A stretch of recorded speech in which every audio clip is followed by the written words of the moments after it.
Hey guys, down here, welcome to Podiatry Practice Mastery. I'm going to go over this $1 million minute. These are kind of the things that helped bring my personal production to $1 million mark and beyond.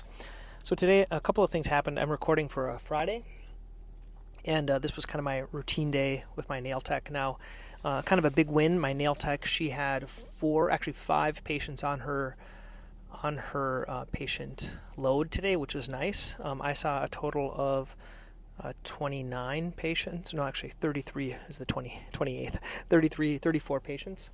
Along with her 4 would be like 37. So she is really, I think, helping me to produce more during this time.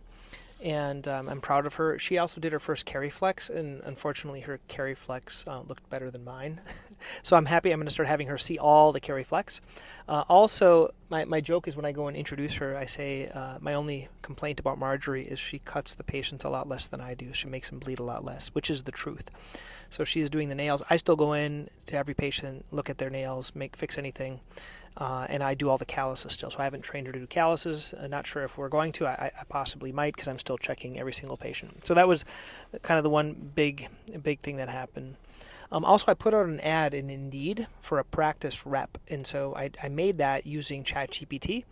And I put in give me a discussion, how I put in a description for a practice rep.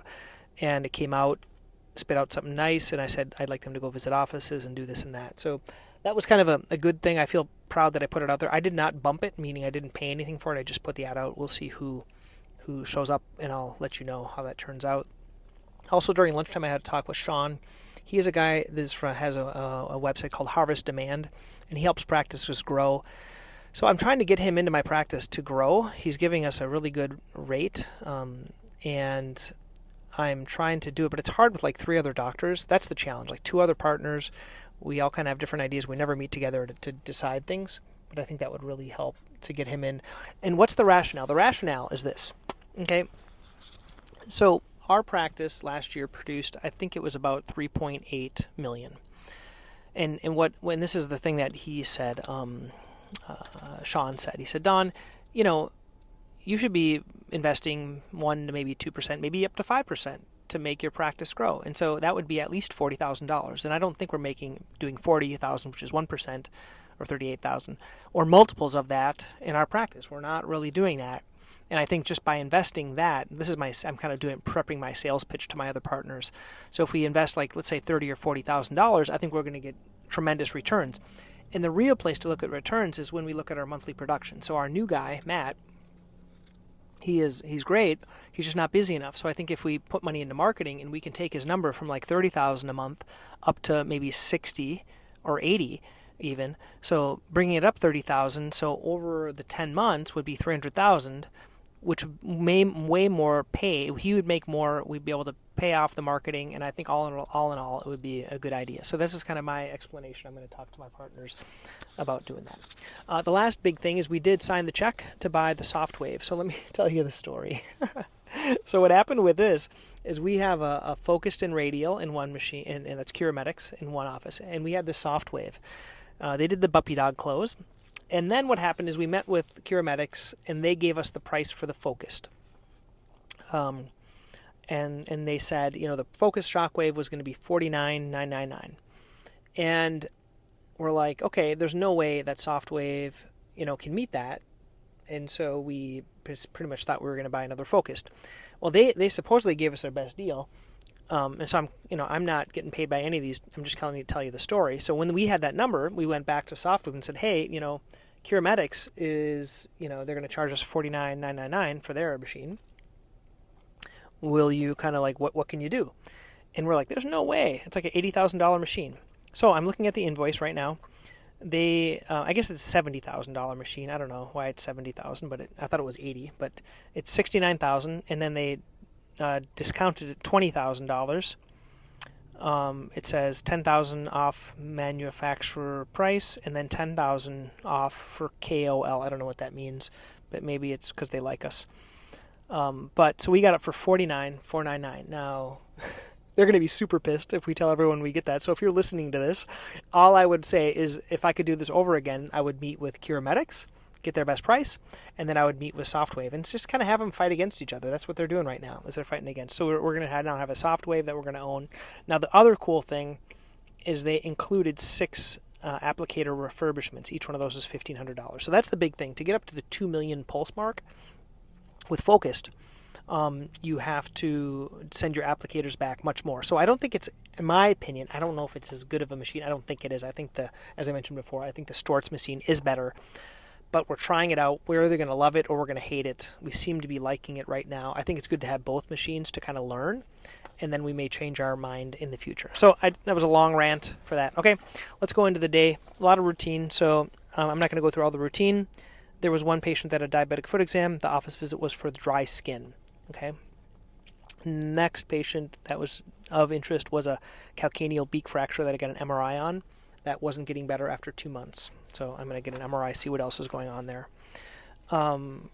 There's a Carry Flex that my medical assistant, my nail tech did. I was very happy about that. Another patient that had hammer toes, so office visit for that, for hammer toes.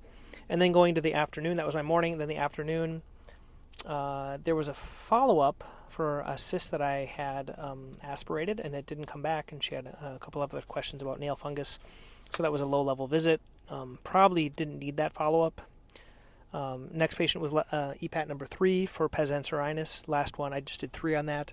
She's feeling 100% better. I did an office visit, and I'm going to do a 6-week follow-up when she's going to come back in with her orthotics that she got from us.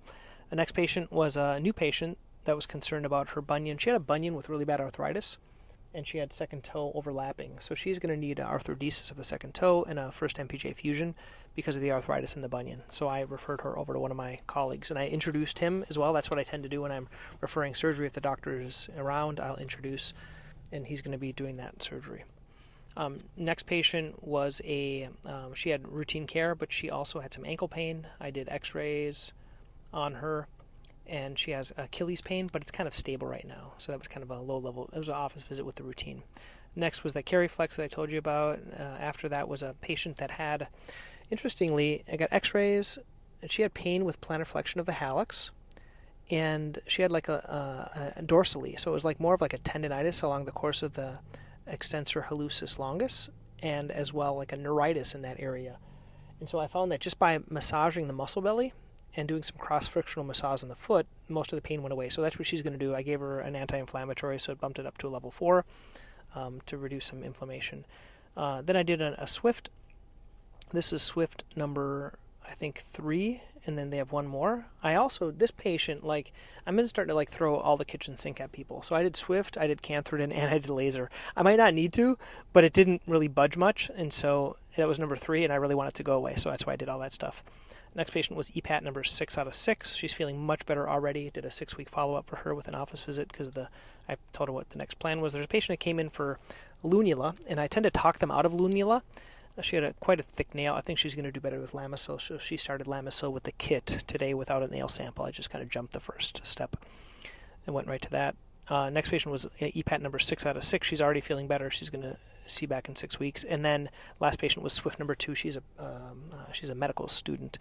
Did Swift number 2 for her. She didn't want to do the Cantharidin, and I offered it, but she is busy with her studies and can't be off her foot. So that's the day. Kind of a lot of things. Kind of things we're changing, things we're trying. So once again, if you are interested in meeting with me, just let me know. Shoot me an email, don@podiatrypracticemastery.com. If you want to do your audit, you can do that. Go to Podiatry Practice Mastery. There's a place on the bottom where you can do your audit, so I can give you some tips about your practice. Okay, guys, have a good one.